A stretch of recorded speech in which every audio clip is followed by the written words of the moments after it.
everybody, and welcome to Wrestling with Statistics, the only show that looks at the world of professional wrestling through the unique lens of statistics and analytics. I am your host, Ryan Neitzey, and with me, as always, is the man behind Pro Wrestling Musings himself, Craig Leask. Craig, how are you doing, my friend? I'm doing pretty well, Ryan. Not too bad at all, which is nice, everything considering. How about yourself? How are you? I am fine. It's I was gonna say that like the world's on fire, but it's really not on fire. America is going through a lot right now, and at the very least, it has been going through a lot for a while. And I am very happy, I guess it would be my phrase, to see all the protest, I guess I should say the protesting, not necessarily the looting. But I'm very happy to see all those sort of things to stand up for racial inequality. It's a good thing to see. Obviously, not a great thing to see like rioting and like police brutality and further looting by YouTubers. But I'm glad that the peaceful protesting is happening. I've had many friends that have gone out and done protesting, so that's great to see. Obviously, my question for you is like, I've seen like a lot of countries do like protesting. Mm-hmm. Is Scotland doing? Have they done any sort of protesting like this? Yeah, I think there has been protesting. I don't think it's been widely attended. Mm-hmm. It's odd. Like I'm not sure. I get why people are protesting in America, and I get why they're like, it sucks that they have to do that and that the situation is what it is. Mm-hmm. But like, I mean, the pandemic is still going on. So in America, people are kind of, I suppose you can't not protest these things because of the pandemic. But at the same time, like in Scotland, like, I don't think people are going out and protesting because for us, it's kind of like, well, if it looks like the world is condemning Trump, what difference does that make? Like, we've been condemning Trump for quite some time, but if we go out and protest, we're potentially condemning more elderly people in care homes or whatever it is. So I don't think it's got the same, like, it's not this. I think if it was normal and people were protesting, then yeah, I think you would see a lot of people in places like Scotland, Britain, going out and protesting. Mm-hmm. But I think the priority here is still getting that curve down, which is fair. Like, obvious, like, and that's the thing I've told some people is that it's weird to remember. Like, you see all the pictures of the protesting and everything, and it's weird to remember that this is all happening inside of a pandemic. Yeah, which is quite extreme. That's two things that we've never seen in our lifetimes in kind of Western countries are happening at the same time. Yeah. I think I voiced that concern of my girlfriend, Jessie, who's, I've obviously, it's a concern of mine because obviously, like you said, like the pandemic is not something to joke about. America, as much as Americans think they are, America is not through this pandemic. No. And by any stretch of the imagination, it's definitely lessened than what it was, but it's, I mean, lessened in the sense that we also aren't testing effectively enough, and so it's a whole thing. But so America is not through this pandemic. But I voiced that concern with my girlfriend, and she basically was like, "Well, that's understandable, but at the same time, people are protesting. I believe people are protesting, and they are, all wearing masks, being as safe as possible in terms of social distancing. Obviously, with the amount of people that there are there, and she was like, I think it's just the reason for protesting is too important to pass up." Mm-hmm. It's too important of an issue to ignore. It sucks that we have to do it during a pandemic, but, I guess it's, when you're stuck between a rock and a hard place, you have to pick one of the lesser of the two evils. Mm-hmm. And that's an amalgamation of two metaphors that I'm going to do on the show. The king of metaphors over here. Yeah, and the videos that comes through on social media are just more and more kind of just Depressing. yeah, depressing. I've been out walking this weekend quite a lot. Today and yesterday we kind of went and walked up a hill, which was helpful. But like I've had quite a low week, and I do think that like a lot of it is just when you end up sifting through all this stuff on the internet and you see this policeman said this and this video of this person of such and such an age being handled by a policeman in such a terrifying fashion. Mhm. It's just like it's hard not to kind of see it and despair. But yeah, there we are. Yeah, I should also say Jessie, my girlfriend, she also for the past week has basically she deleted all of her apps of Twitter, Instagram, Facebook, because she was obviously getting highly anxious from it all. I haven't, Yeah, I, yeah. I haven't deleted I've those. gone the same. I've gone the same way. I've taken Twitter off my phone. I think in it, I've seen people be like, it's you want to. I don't know how should I say this. I feel bad because I want to know what's happening, but it Hmm. obviously is highly stress inducing, and I feel bad Yeah, because I feel like because you want to uh, support and you want to like do stuff on social media to support, but at the same time you're constantly being flooded with like the negativity. It's hmm. incredibly draining. Um, I think it's about partitioning it with your day though, because like I know if it's on my phone, it's too much. Like it's too much of a oh, where are my words? It draws you in too much. It's too much.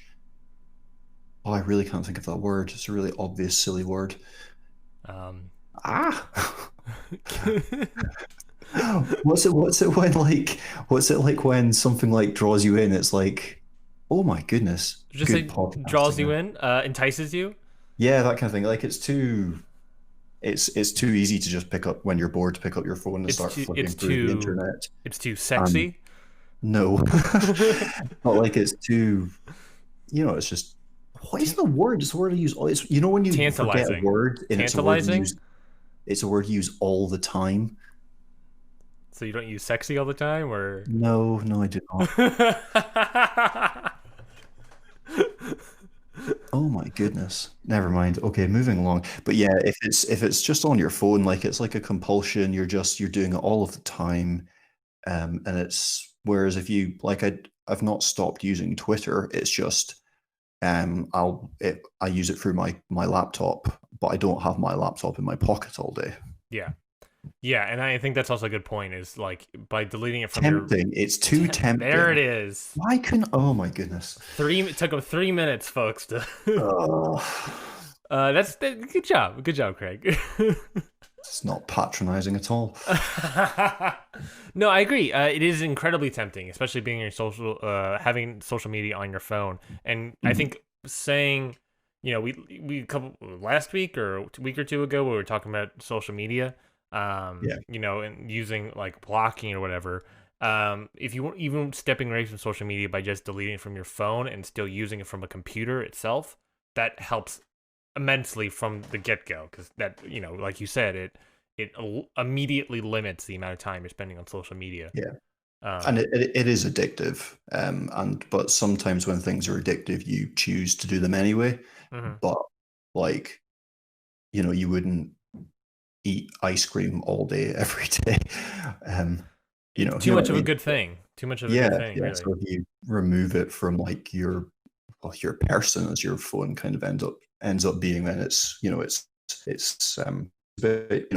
kind of constantly controlling it. Yeah, well, of course, we just want to say here that if you, the listener, want to do anything to help, there's plenty of places to Google stuff, but there's a link that I've posted several times on Hit the Books Twitter account. Sign up for petitions, donate to some bail funds or bail funds. Yes, there's plenty of things you do to help out George Floyd and his family, or many of the other people that have been affected throughout history, I guess. But go please support those if you feel the need, or just want to help, you want to do something. Let's get into the actual show, Craig. We looking at, of course, AEW, just a little table of contents. We're looking at AEW again this week. We're looking at the TNT first ever defense of the TNT Championship by Cody Rhodes against Jungle Boy, the challenger. And looking, of course, at those stat breakdowns. We're also going to look at the stat breakdowns of a tag team match between Kenny Omega and Hangman Adam Page versus Kip Sabian and Jimmy Havoc. Along with that, last week we were for the past several weeks. Oh my God! For the past several weeks, we've been looking basically at individual stats and how they compare between win-loss records. So we're continuing that this week with dives. So let's get into it. First off, we're looking at Cody Rhodes versus Jungle Boy. This, of course, was the first ever challenge for the TNT Championship, the first ever challenge for the weekly open challenge for the TNT Championship, which has been already immediately met with some disdain from some fans about how their open challenge is working in 2 weeks. But besides that point, we got a card. We got the stat breakdown right here in front of us. Craig, can you walk us through what are some important things to take from this? So we're looking at Cody Rhodes and Jungle Boy first. Yes. Mm-hmm. Yeah. It wasn't the longest match. It went just over 10 minutes. It started really interestingly. There was they were kind of grappling for control. If you're looking at the graphics, you'll see that Cody Rhodes is kind of in control at the beginning. There's a few spikes of offense from him as he's kind of like slamming Jungle Boy down quite a lot and putting on submissions. And there's another big spike from Cody again. He kind of takes control. Jungle Boy kind of battles back using some diving maneuvers, which was the only time during the match that Jungle Boy did anything other than use strikes. His offense wasn't very varied, whereas Cody was able to vary his a bit more, making better use of grapples and some submissions. This match was kind of cut off by an ad break, so I've got 10 minutes, 14 seconds. That's just televised time. I suppose the implication is this was a 13, 14-minute match. But yeah, I really don't like when big matches like this are cut off by ad breaks. I do find it spoils it somewhat. And then as we went to the end of the match, there's the kind of dramatic stuff with the table spot. Cody, of course, busts his head open by missing a headbutt and headbutting a wall, which I found a little bit silly, but okay. The bit between Jungle Boy and MJF I really enjoyed. That was obviously to allow Cody to cut his own head open. But yeah, the kind of back and forth where Jungle Boy was asking MJF how his chest was, obviously in reference to him kind of chopping it repeatedly a couple of weeks prior. There's a bit during this match where Cody's bleeding and Jungle Boy hits him a few times and the blood actually goes on the camera, which was a little bit gruesome. But anyway, match ends with a crossroads, just one. Cody's been hitting a few crossroads to end matches, but this just took one. And then there was the kind of amateur theatrics, Cody lying, holding Jungle Boy's head as if they've just gone through some kind of, crazy battle rather than just a 10 minutes TV match. But yeah, decent match, varied offense from Cody. He's obviously trying really hard to get this champion character over. He was very intense throughout, various offense, lots of grapples, lots of submission. Jungle Boy hit one grapple move, 2 dives, and everything else was strikes. So he perhaps needs to change things up in the future. Yeah, I will not lie when I say that looking at the very least, looking at Jungle Boy's numbers, it's sort of disappointing to look at. I mean, obviously leading in strikes, but leading in strikes and leading in dives, I guess. Yeah. In pin attempts, but besides that, he's pretty much only I don't know what his game plan was going into this match, but apparently it was just to punch Cody Rhodes in the face. Just over and over again. 47% match offense, 41% more reversals, of course, but I don't know. I don't know. I was really going to this match expecting some sort of showcase of Jungle Boy's abilities. Yeah, and I think we got a bit of a showcase of Cody Rhodes' dramatics. I'm thinking Yeah. maybe even being kind to not call it amateur dramatics. Or at the very least, like I've also seen some place of like, oh, maybe they're slow burning a Cody Rhodes heel Yeah. turn. So Hmm. like, showcasing horror of his aggressiveness. Which I'm all for because I love heel Cody Rhodes. Oh, I me think he's too. a fantastic character. Of course. But yeah, this was just it's sort of I guess sort of a disappointment, I guess would be in my eyes. I think it paled in comparison to the other match that was on the card, the other title match. The tag team title Tag. match. Yeah. Hmm. But yeah, 10 minutes is weird. I did also see somewhere on Twitter that people were suggesting that this match had potentially they ran out of time Hmm. for this match, which is weird because it was taped. So I don't know why you ran out of Well, time. I don't know. But maybe so there's that idea of like maybe they ran out of time and they couldn't do yeah. enough spot to really showcase it, so they just kind of rushed through it. Looking at the flow of offense, did you write down perhaps at what minute point did Cody Yeah. Rhodes get busted open? So Cody Rhodes gets see where there's the big red spike. Correct. About And about halfway through then the there's match. then there's the blue spike. Hmm. And there's like a second blue spike. There's a tiny red spike in amongst that. That was the first headbutt, and then he does the second headbutt. Oh, okay. Okay. Yeah. So okay. I could maybe even start like labeling these graphs with like significant. Moments. Yeah, that's an interesting idea. So yeah, it happened around in terms of time during the match. It was around just before the 5 minute mark. Okay. So about halfway into the televised match. Okay. Interesting. Interesting. Okay, and then Jungle Boy gets it immediately back. Yeah, so Jungle Boy gets a little bit of. I mean, it doesn't. When you look at the offense chart, it doesn't change things too much. Jungle Boy gets that big spike there, Hmm. and when Cody's reeling from obviously hitting his head, but it doesn't. I mean, it doesn't really last so very long. Jungle Boy gets in. Like, I suppose this is the issue with how Jungle Boy wrestled the match. Cody Rhodes has just busted himself open. Jungle Boy then immediately hits 8 strikes. I think that's the bit where he's kind of got him on the ground and he's hitting him. He's Hmm. he's going for the cuts. Hmm. But like, and then that's it. He didn't take advantage. He didn't manage to. Cody fought through the blood, maybe even like fired him up. And Jungle Boy kind of went out with a bit of a whimper, Yeah. I especially after his previous performance against MJF. yeah, it felt like this match sort of maybe hurt Jungle Boy more than it helped Jungle Boy.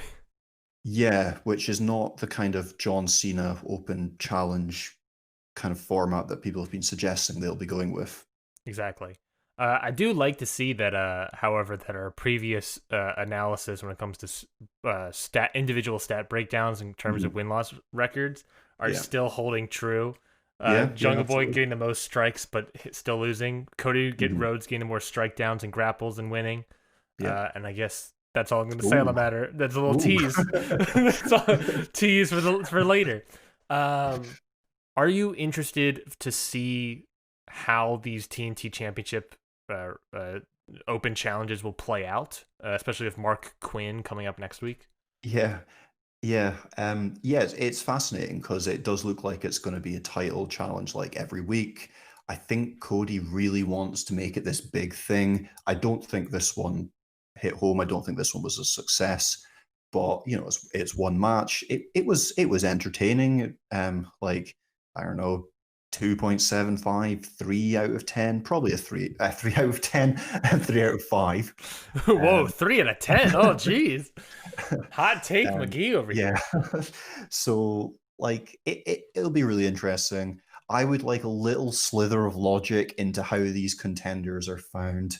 Like even if it's just like they applied and it's the champion's prerogative as to who's going to be in, or they apply and the TV execs want to see an entertaining match, or they apply and the wrestlers vote on it. I would like it to not be the kind of mysterious because wrestling and somebody is just because. I don't like that, and that's how I felt about Mark Quinn getting the shot. But yeah, it'll be a fascinating match. He's a fascinating performer, so yeah, I'm quite intrigued by next week. Yeah, I'm interested as well. Obviously, Mark Quinn sort of replacing Phoenix. Phoenix still suffering from that awful injury from that awful dive where Yeah, no one caught him. Um, yeah, I'm interested to see how it plays out. I agree that it's sort of a miss this week, and I do sort of wish there was a more explicit way about who is able to challenge. mhm, Obviously there are Cody Rhodes has teased the idea of it being anyone can challenge. yeah. So there are some like surprises potentially that they want to save. I, Let's I think you can expect to see Matt Cardona challenging one week. I don't necessarily think that will mean he'll be signing with AEW, but I think you'll see things like that. I think Matt Cardona is a great pick. I wouldn't be surprised if like a Warhorse is up there. Um, And what? Sorry, a Warhorse. Warhorse. Warhorse? You don't know who Who's Warhorse? Warhorse? Warhorse is the current Beyond Wrestling Internet Champion. Oh, I see. Okay. I Um, yeah. he's he's a heavy metal wrestler is basically Right. what he is.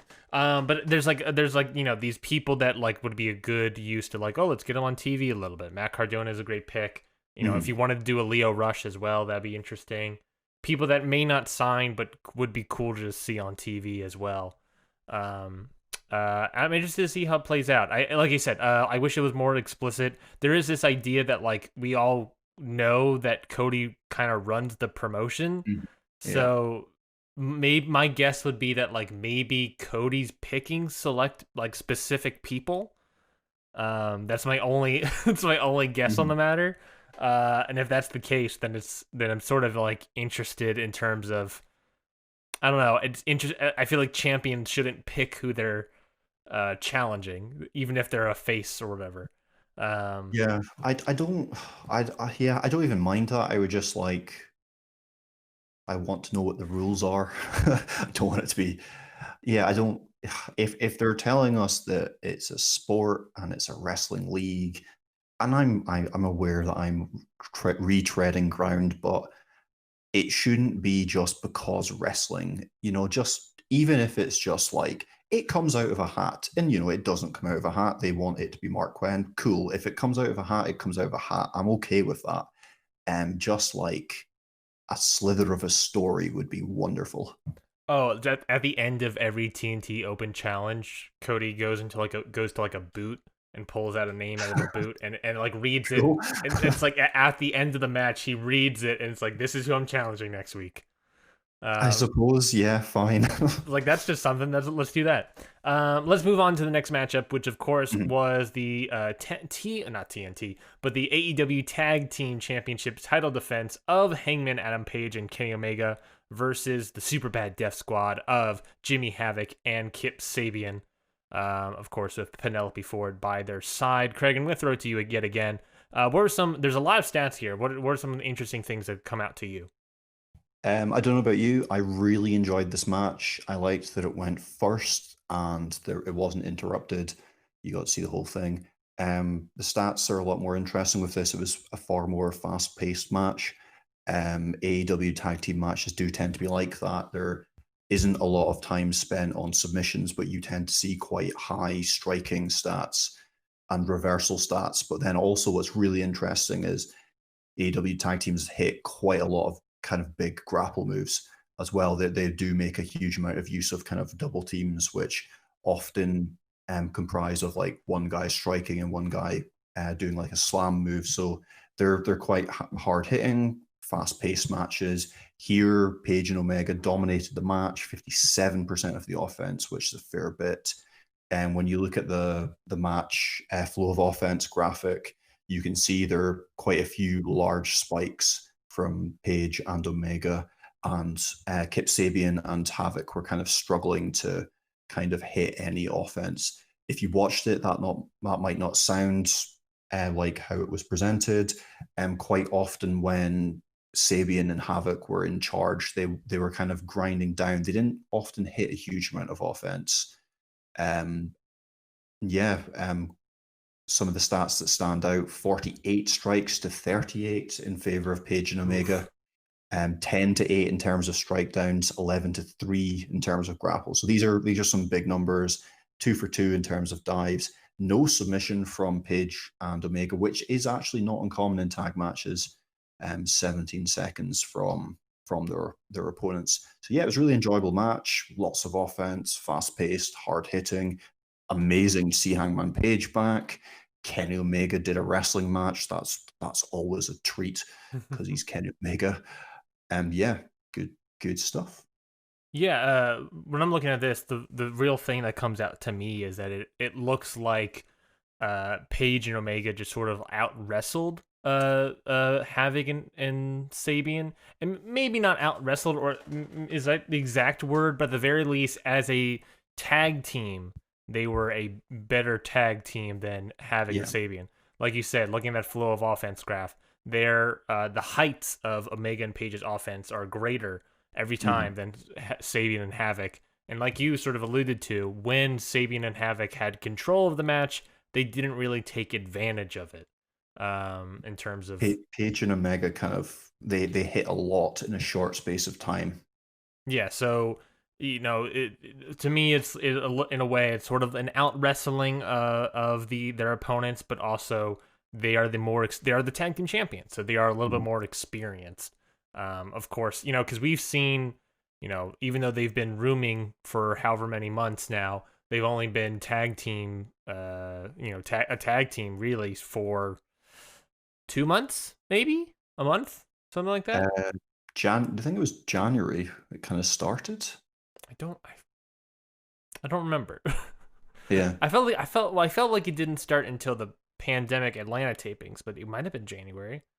Either way. Oh, sorry. I'm talking about Page and Oh, Omega. yes, yes, They're yes. also just put together. Yeah, it's not been very long at all. This was like their fourth or fifth tag team match. Okay, yeah. So they're very much inexperienced when it comes to being a tag team, even though they Yeah. were able to get an upset victory last week. Yeah, no, I mean that's the biggest thing I got out of this match is that This was only their fifth tag match. interesting. Interesting.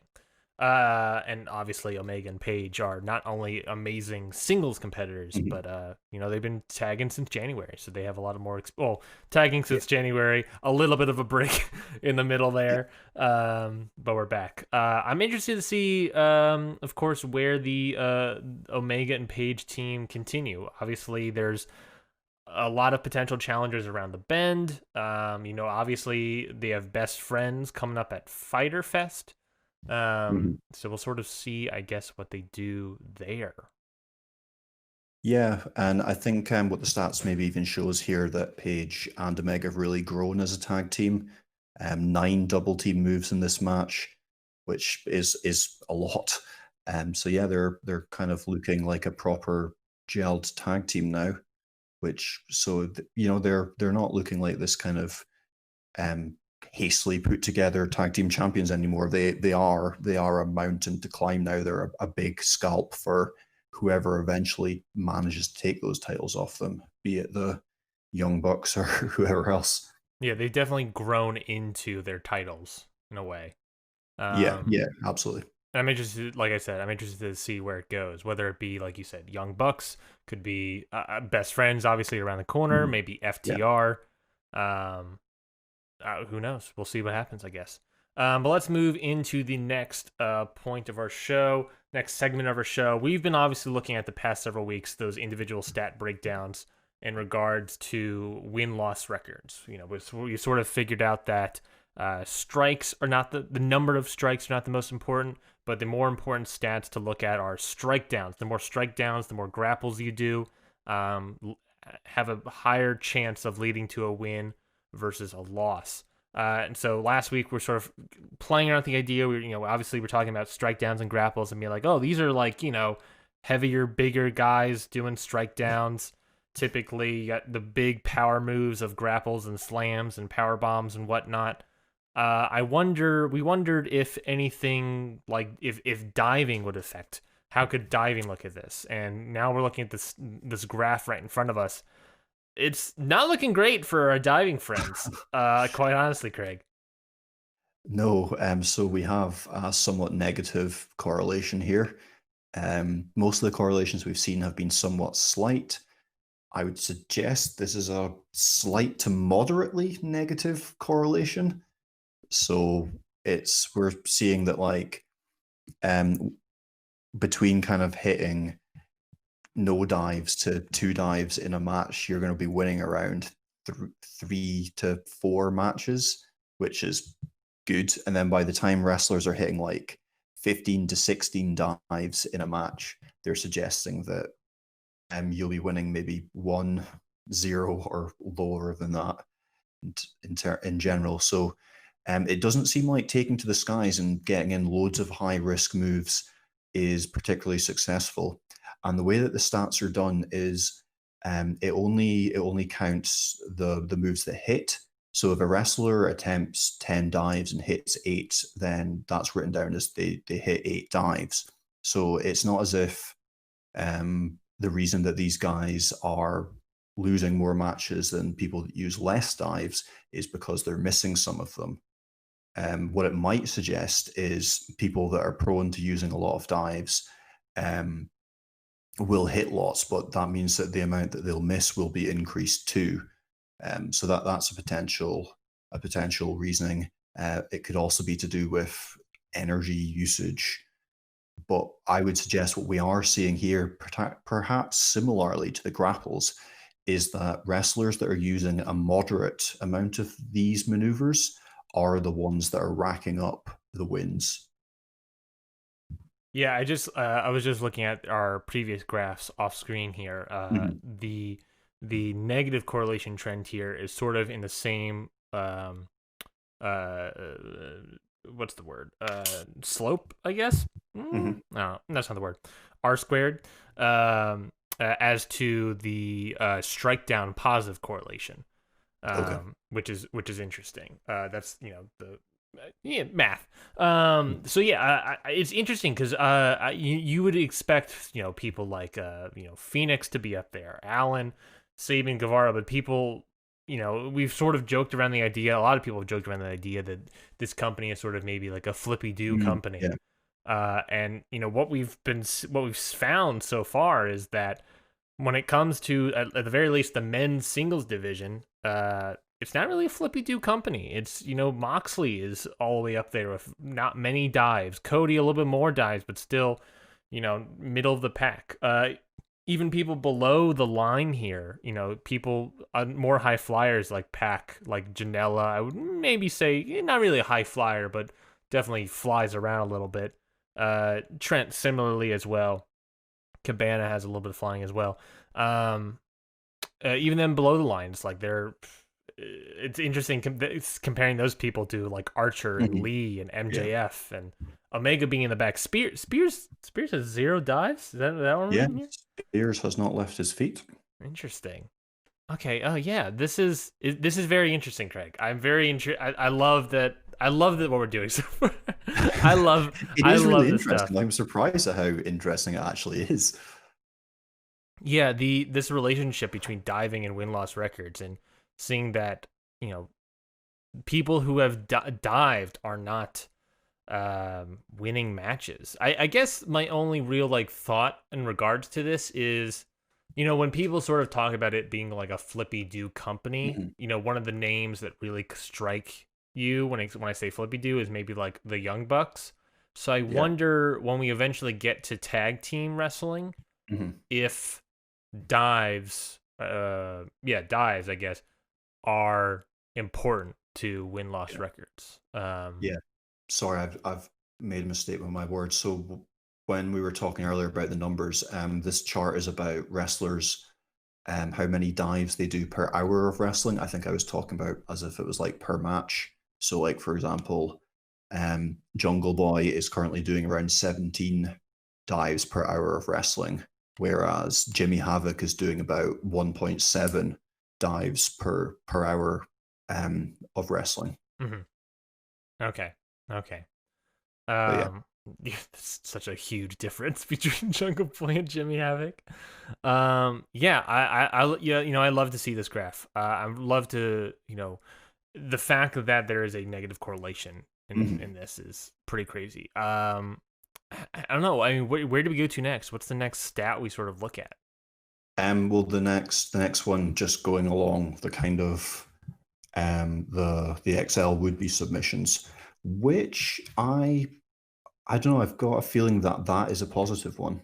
Yeah, submissions. I'm sort of I For me, it could be like it's sort of like up in the air of like it could go either way. I'm just sort of Mhm. like, well, submissions maybe, but at the same time, like it just sort of, I don't know, it's just sort of like it's one of those things that like I guess it sort of wears down your opponent submissions. Yeah. And maybe that's the same Well, idea in regards to like grapples and stuff. but the other thing is about submissions is it's often used to to create. I'm second guessing myself now because it's often used to create like the story, like the underdog story. So we've kind of almost established that the company kind of builds quite a lot around guys being resilient. Like we've got Cody and Moxley with the most wins, the champions.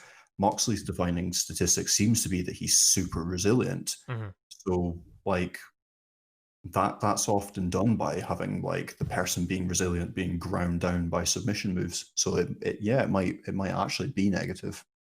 Oh, that's a good point. That is a good point.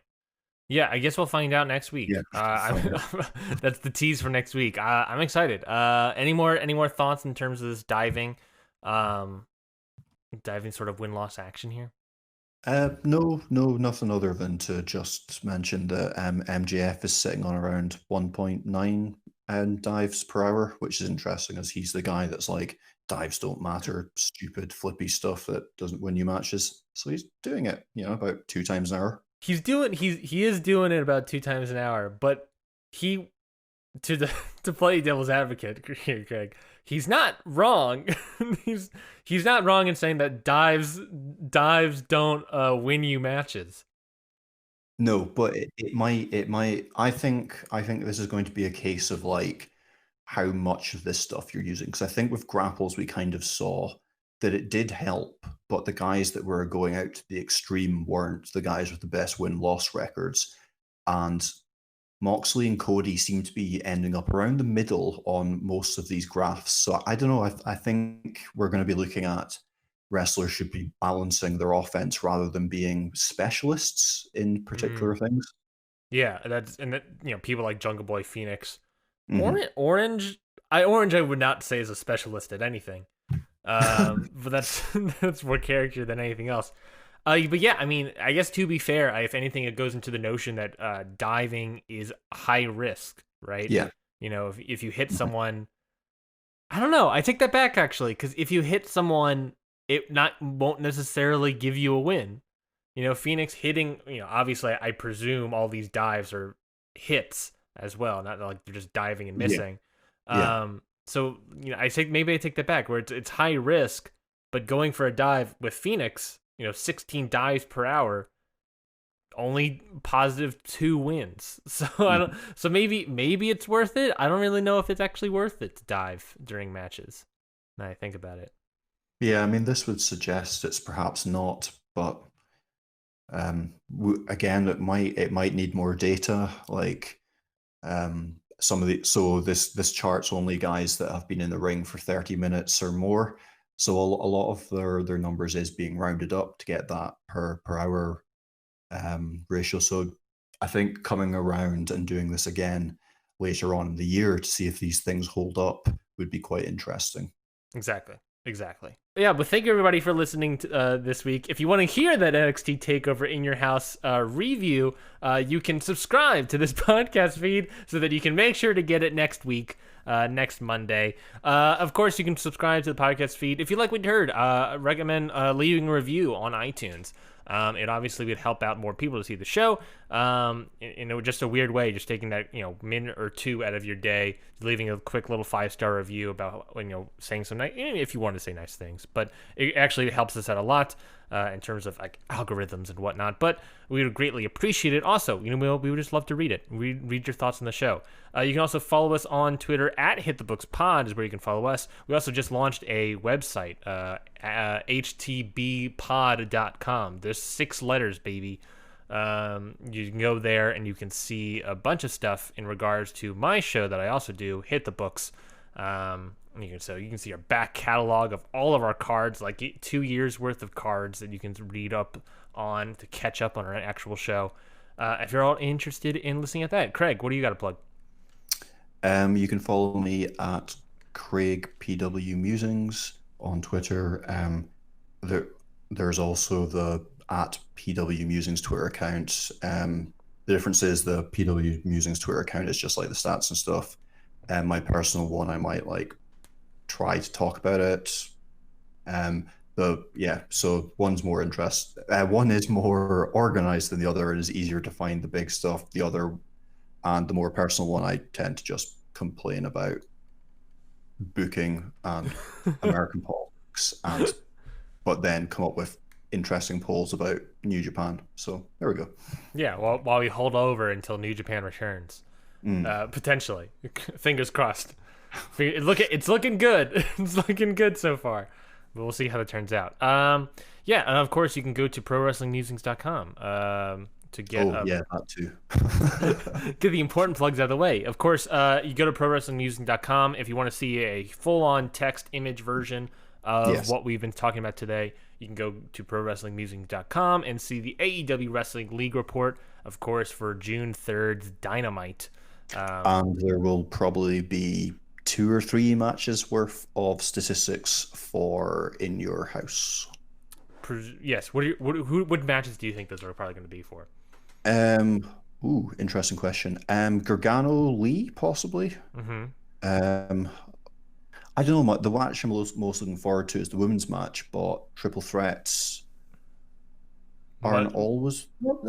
Actually, no, they're that triple threat. I'll do that because I'm most interested in that. I don't know what else I'll do. I'm not super interested in any of the other matches, unfortunately, which is a crying shame for NXT because that kind of was, kind of what got me properly back into wrestling, that in 2016 SmackDown. 2016 SmackDown. Oh, man, those were the days. That's what really got me back into wrestling as well. Daniel Bryan on Talking Smack was possibly the best thing about it. It's chef's kiss beauty over there. I loved it so much. Well, thank you everybody so much for listening to the show. Obviously, like we said, we'll talk about NXT TakeOver in Your House properly next week. You can check all those things. Subscribe to our YouTube channel. I should also say you can see a video version of this podcast. Probably too late to say that, but if you wanted to see a video version of this podcast, re-listen to it. Give us more numbers. Re-listen to it. We would appreciate that, I guess. Thank you everybody for listening to us this week. We'll be back next week. Have a good day.